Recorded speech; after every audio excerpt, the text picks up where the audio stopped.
Kubira kuri okushemererwa aha bakristo ekiro kya nyamwabazyo bwanyuma y'okutunga amakuru ga Papa Musyo yarondwa omukweherera kw'abakardinali 133 okuba maziremu ebiro bibiri.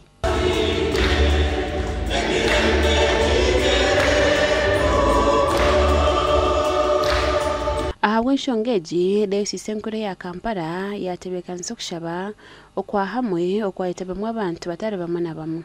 Omukuburira kwe ati Bishop Paul Semogerere yabanza yasiima abanyamakuru abo kuhereza amakuru go kuhinguza Papa Musya omubwiri. N'entegeka ey'okufuna Papa omujja njagala okwebaza abamawulire bano bannamawulire omulimu gwe baakola naddala wano mu Uganda ogw'okututegeeza ebigenda mu maaso. Ate nga babikola mu mutima ogutanyomerera naye omutima ogw'okwagala twategeere obukulu bwa Paapa mu Ekereziya n'omugaso gwe ate n'okwagala kutumwagalamu nga bannayuganda. Archbishop nabanyuma yayebaza abantu bonna abasaasire Ekereziya akokurugwaho waabira Papa Francis owafiire na n'okutunga Papa Musya.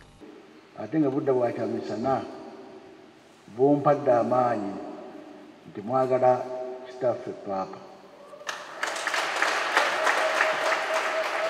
mwagala n'Ekereziya.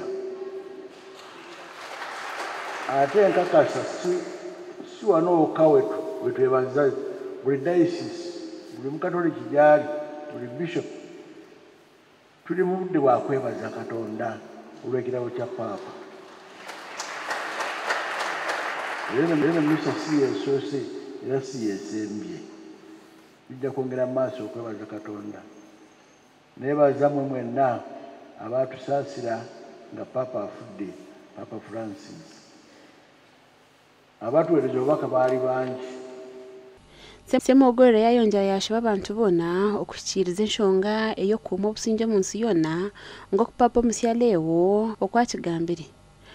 Twagambaho n'abantu abahika mu kushaba okwo. Araganisa kugira ngo tuza kushabira Papa wito Musya nangwa na Papa wito wafiire nawo ntuguma ntumushabira kugira ngo ahumure omu businge. N'olwekyo tumusabira asobole okwaŋŋanga embeera eyo naddala mu mulembe guno nga abavubuka ebibasika bingi n'obudde okutegeera ebibeetoolodde nga butono.